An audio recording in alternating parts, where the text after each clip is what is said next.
بسم اللہ الرحمن الرحیم۔ السلام علیکم دوستو، دنیا بھر کی خبروں میں آج آپ سنیں گے، لیکن اس سے پہلے اگر ہو سکے تو لائک اور سبسکرائب کا بٹن ضرور دبا لیں۔ شکریہ۔ روس نے شام میں روسی اڈوں کے بارے میں جرمن کے جواب میں کہا ہے کہ جرمن حکومت اپنے ملک میں امریکی اڈوں کی فکر کرے۔ روس نے جرمن کے اس بیان میں یہ رد عمل دیا ہے کہ جرمن نے کہا تھا کہ اب روس کو شام میں اپنے فوجی اڈے ختم کر دینے چاہیے۔ روس نے کہا ہے کہ جرمنی ایک ایسا ملک ہے جہاں امریکہ کے متعدد فوجی اڈے ہیں، اور ہمارے ذہن میں یہ سوال لاتا ہے کہ کیا یہ وقت نہیں آیا کہ جرمن کو یہی انداز گفتگو امریکہ کے لیے بھی اپنانا چاہیے۔ مقبوضہ وادی پر بھارت کے مذموم عزائم سامنے آنے لگے ہیں۔ بھارتی وزیر داخلہ امیت شاہ نے مقبوضہ وادی کا نام تبدیل کرنے کا شوشہ چھوڑ دیا۔ کشمیر کی تاریخ پر لکھی جانے والی کتاب کی تقریب رونمائی سے امیت شاہ نے خطاب کرتے ہوئے کہا کہ سب جانتے ہیں کہ کشمیر بابا کشیپ کی سرزمین کے نام سے مشہور ہے۔ امیت شاہ نے اس موقع پر کہا کہ ممکن ہے کہ کشمیر کا نام بابا کشیپ کے نام پر رکھا گیا ہو، جبکہ کشمیری عوام کا کہنا ہے کہ دنیا کو مقبوضہ وادی سے متعلق متنازع فیصلوں پر بھارت سے بات پرس کرنی چاہیے۔ اقوام عالم بھارت کو کشمیر سے متعلق معاملات روکنے کے لیے لگام ڈالے۔ یوکرین نے روسی علاقے کرسک پر بڑا فوجی حملہ کر دیا۔ مسلح افواج نے روسی دستوں پر کئی اطراف سے حملے کیے۔ یوکرینی صدر کا کہنا تھا کہ یوکرینی حکومت خطے میں روس کو وہی کچھ لٹایا جا رہا ہے جس کا وہ حقدار ہے۔ روسی فضائیہ اور توپ خانے نے یوکرینی فوجی قافلے کو ہدف بنایا۔ روسی فوج کا کہنا ہے کہ یوکرین کے 2 ٹینک، 1 بلڈوزر اور فوجیوں کو لے جانے والی 7 بختر بند گاڑیاں تباہ کر دی گئیں۔ فلسطینی تحریک حماس نے اسرائیل کی طرف سے پیش کردہ 34 قیدیوں کی فہرست کی منظوری دے دی۔ حماس نے کہا ہے کہ قیدیوں کا تبادلہ جنگ بندی معاہدے میں کیا جائے گا۔ کسی بھی معاہدے کا انحصار اسرائیلی فوجیوں کے انخلاء اور جنگ بندی پر ہوگا۔ حماس کا مزید کہنا تھا کہ غزہ سے انخلاء یا مستقل جنگ بندی کے معاملات پر اسرائیل کی طرف سے کوئی پیش رفت نہیں دیکھی گئی۔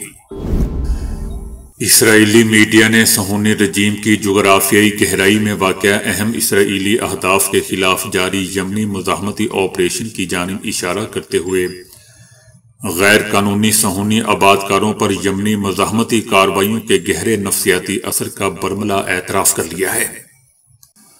یروشلم پوسٹ کا لکھنا ہے کہ یمنی مزاحمت کاروں کی جانب سے آدھی رات اور سحر کے وقت اسرائیلی رجیم کی جغرافیائی گہرائی میں تباہ کن میزائلوں اور ڈرون طیاروں کا داغا جانا غیر قانونی یہودی آباد کاروں کے خلاف یمن کی کامیاب نفسیاتی جنگ کی غمازی کرتا ہے۔ صہیونی اخبار لکھتا ہے کہ آدھی رات کے وقت میزائلوں کا داغا جانا غاصب اسرائیلیوں کے درمیان روز افزو اضطراب کی حالت کو وجود میں لانے کے لیے ایک کامیاب حکمت عملی ہے، کیونکہ حوثیوں کا یہ اقدام اپنے عسکری اہداف کو نشانہ بنانے کے جتنا ہی نفسیاتی اثر اور اسرائیل میں احساس تحفظ کو کمزور بنانے کے حوالے سے بھی مؤثر ہے۔ اسرائیلی اخبار لکھتا ہے کہ یمنی نفسیاتی جنگ نے نہ صرف غاصب صہیونی آباد کاروں کے آپسی رابطے بلکہ غاصب اسرائیلی رجیم کے اعلیٰ سیاسی اور عسکری رہنماؤں کو بھی شدید متاثر کر رکھا ہے۔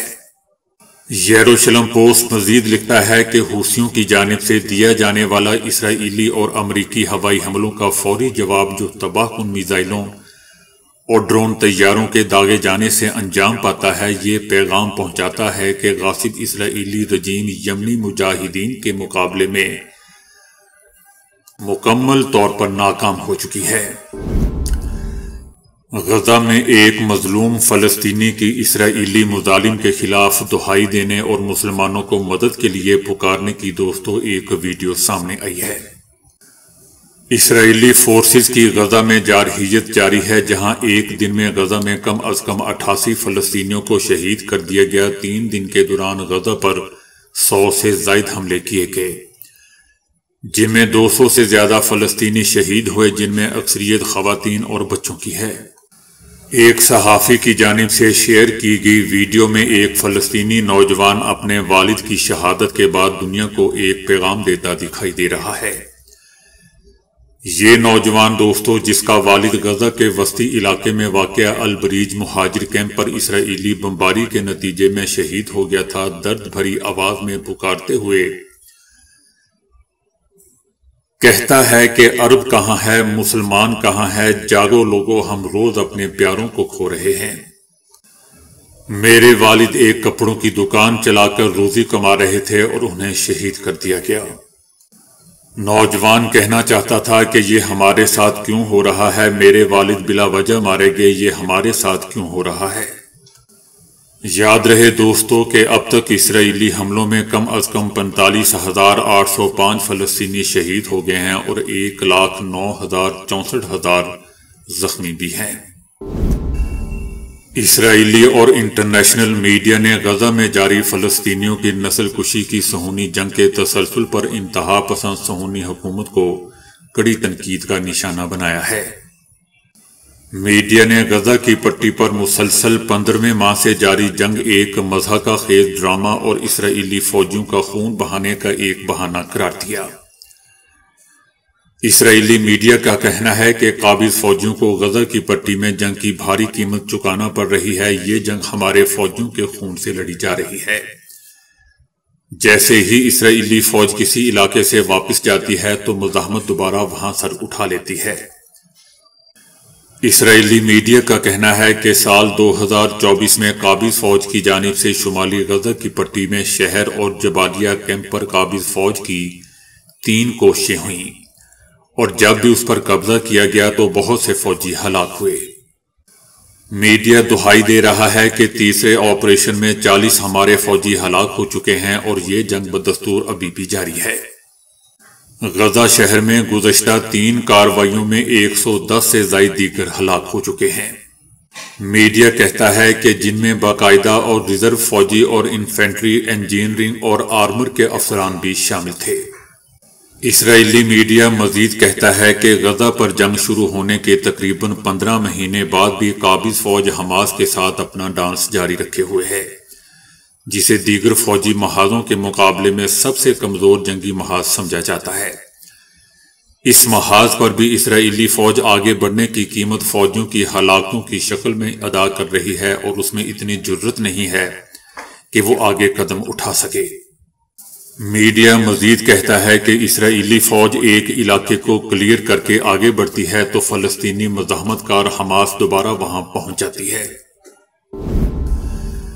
امریکی انٹیلیجنس ایجنسی نے دعویٰ کیا ہے کہ چائنا سے یمن کو پرزوں کی سپلائی کے نیٹ ورک پر کام کر رہا ہے اور یہ آلات کروز اور بیلسٹک میزائلوں کی تیاری میں استعمال ہوتے ہیں۔ امریکی انٹیلیجنس کا کہنا ہے کہ اس پیچیدہ سپلائی پر چائنا نے اسی وقت کام کرنا شروع کر دیا تھا جب یمنی فوج نے بحر احمر میں آپریشن شروع کیا تھا۔ چائنا کی جانب سے تعاون کے بارے میں دعویٰ کرتے ہوئے امریکی انٹیلیجنس کا کہنا ہے کہ یمنی افواج جس جہاز پر چینی پرچم یا نشان موجود ہو اسے کبھی نشانہ نہیں بناتے۔ یمن کے حوثی حکام نے گزشتہ موسم گرما اور موسم خزاں میں چائنا کے کئی دورے کیے اور ممکنہ طور پر اعلیٰ چینی حکام سے ملاقاتیں کی۔ اب دوستو، امریکہ اور صہیونی حکومت ان چینی کاروباری نیٹ ورک کو عالمی مالیاتی نظام سے الگ کرنے کا ارادہ رکھتے ہیں۔ یہ بھی دوستو یاد رہے کہ اکتوبر 2023 میں غزہ جنگ کے آغاز کے بعد سے یمنی انصار اللہ فورسز نے بحر احمر میں صہیونی بحری جہازوں پر حملے شروع کیے تھے اور اس بات پر زور دیا تھا کہ یہ حملے اس وقت تک جاری رہیں گے جب تک قابض حکومت غزہ میں حملے نہیں روکتی اور محاصرہ ختم نہیں کرتی۔ ان حملوں کی وجہ سے صہیونیوں اور ان کے حامیوں کے مال بردار جہازوں کا راستہ تبدیل ہو چکا ہے اور اس کی بڑھتی لاگت کی صورت میں بھاری قیمت بھی ادا کر رہے ہیں۔ بنگلہ دیشی چیف پروسیکیوٹر نے کہا ہے کہ جبری گمشدگیوں میں مبینہ طور پر ملوث ہونے پر حسینہ واجد کے وارنٹ جاری ہوئے ہیں۔ عدالت نے حسینہ واجد سمیت 11 افراد کے وارنٹ جاری کیے ہیں۔ یاد رہے دوستو کہ اس سے پہلے انسانیت کے خلاف جرائم کے الزام میں حسینہ واجد کے وارنٹ جاری ہو چکے ہیں۔ افغانستان میں طالبان کی حکومت نے اعلان کیا ہے کہ ملک میں پہلی مرتبہ میلان کانکرسی 9M135 گائیڈڈ میزائل فعال کر دیے گئے ہیں۔ یہ گائیڈڈ میزائل دوستو ٹینکس، وارشپس اور نیچی پرواز کرنے والے ہیلی کاپٹر کو نشانہ بنا سکتے ہیں۔ ان میزائلوں کو چلانے کے لیے 13 افراد نے تربیت بھی مکمل کر لی ہے۔ اس سے پہلے طالبان نے امارات اسلامی کی فوج کو جدید ہتھیاروں سے لیس کرنے کی ضرورت پر زور دیا تھا۔ نیوزی لینڈ کی حکومت نے ملک میں لیبر کی کمی کو دور کرنے کے لیے ویزا قوانین میں نرمی کا اعلان کر دیا ہے، جس سے ملازمت کے خواہشمند تارکین وطن کے لیے مواقع مزید آسان ہو جائیں گے۔ نئے قوانین کے تحت تارکین وطن کے لیے کام کرنے کا تجربہ 3 سال سے کم کر کے 2 سال کر دیا گیا ہے، جس سے انہیں نیوزی لینڈ میں روزگار تلاش کرنے میں سہولت ہوگی۔ موسمی لیبر کی ضروریات کو پورا کرنے کے لیے نیوزی لینڈ کی حکومت نے 2 نئے ویزے متعارف کروائے ہیں۔ تجربہ کار موسمی مزدوروں کے لیے 3 سالہ ملٹی انٹری ویزا، کم مہارت والے مزدوروں کے لیے 7 ماہ کا سنگل انٹری ویزا۔ اب طلبہ بھی ماسٹرز کی ڈگری مکمل کرنے کے بعد 3 سال تک ملک میں کام کر سکتے ہیں، بشرطے کہ ان کے پاس متعلقہ قابلیت ہو۔ یہ تبدیلیاں تارکین وطن کے لیے نیوزی لینڈ کو زیادہ پرکشش اور روزگار کے مواقع سے بھرپور بنانے کے لیے کی گئی ہیں۔ بھارتی ریاست چھتیس گڑھ کے ضلع بھیجا پور میں سیکیورٹی اہلکاروں کی گاڑی پر باغیوں کے حملے میں 10 اہلکار ہلاک ہو گئے۔ سیکیورٹی اہلکار نارائن پور، دانتے واڈا اور بھیجا پور میں آپریشن کے بعد واپس آ رہے تھے۔ پچھلے دنوں دوستو چھتیس گڑھ میں سیکیورٹی اہلکاروں اور باغیوں کے درمیان جھڑپیں جاری رہیں، جس میں دونوں طرف سے لوگوں کی ہلاکتیں ہوئیں۔ بھارت کی بہت سی ریاستیں مودی سرکار کی انتہا پسند پالیسیوں سے تنگ آ چکی ہیں، جبکہ آئی روز آپریشن کی آڑ میں بے گناہ لوگ جان سے جاتے ہیں۔ چھتیس گڑھ میں ہونے والا حملہ بھی بھارت میں بگڑتی ہوئی سیکیورٹی صورتحال کی جانب اشارہ کرتا ہے۔ بنگلہ دیش حکومت نے بھارت میں 50 ججوں اور عدالتی افسران کا تربیتی پروگرام منسوخ کر دیا۔ 10 سے 20 فروری تک تربیتی پروگرام میں حصہ لینے کے لیے عدالتی اہلکاروں کے لیے پہلے کی منظوری کی منسوخی سپریم کورٹ کی طرف سے جاری کردہ ہدایات کی تعمیل میں ہوئی۔ یاد رہے دوستو کہ ڈاکٹر محمد یونس کی سربراہی میں بنگلہ دیشی عبوری حکومت کے اقتدار میں آنے کے بعد نئی دہلی اور ڈھاکہ کے تعلقات یعنی بنگلہ دیش اور بھارت کے تعلقات مزید ابتر ہو چکے ہیں۔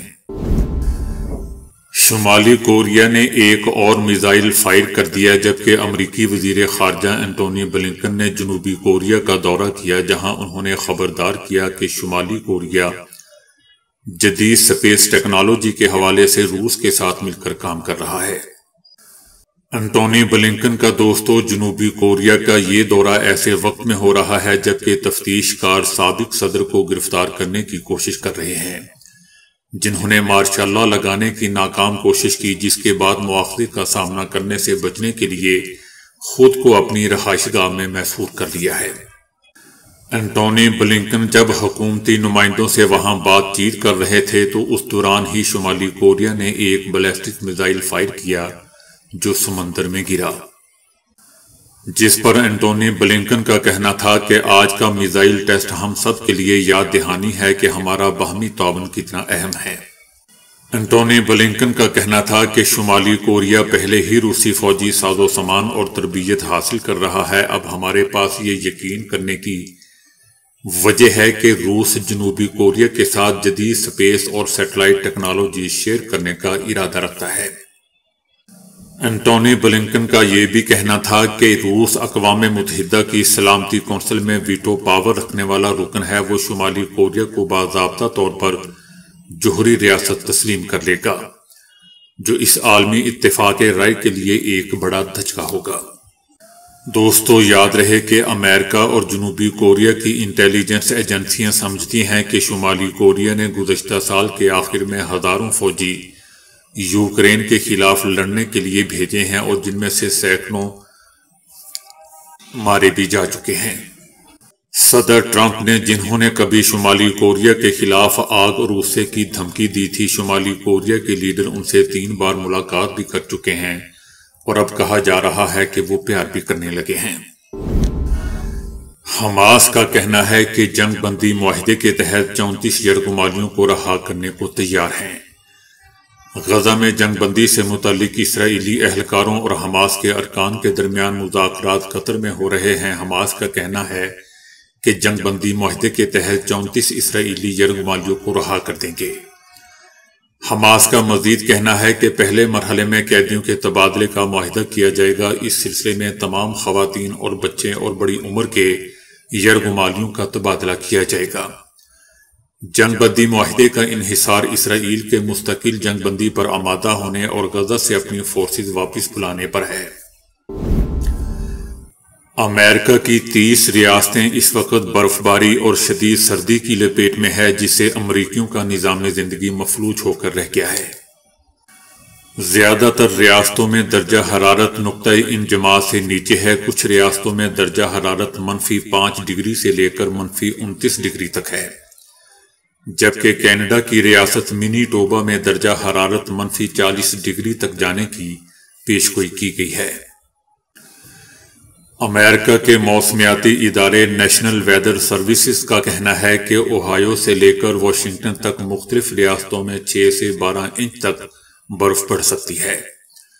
برف باری کے باعث سردی کی شدت میں پہلے ہی اضافہ ہو چکا ہے، جبکہ سخت سردی اور برف باری کی وجہ سے 6 امریکی ریاستوں میں ایمرجنسی کی صورتحال کا اعلان کیا گیا ہے۔ برف باری کی وجہ سے 1500 سے زائد پروازیں ملتوی کر دی گئی ہیں اور 5000 پروازیں تاخیر کا شکار ہوئی ہیں۔ مختلف سڑکیں بھی برف باری کے باعث بند ہیں، جبکہ کچھ ریاستوں میں اسکول بھی بند ہو چکے ہیں۔ ممکنہ طور پر حالیہ جنوری میں ہونے والی سردی 2011 کے بعد دوستو امریکی تاریخ میں جنوری میں ہونے والی سب سے زیادہ سردی ہے۔ تو دوستو ابھی کے لیے اتنا ہی۔ ویڈیو کو لائک اور شیئر کرنے کا بہت بہت شکریہ۔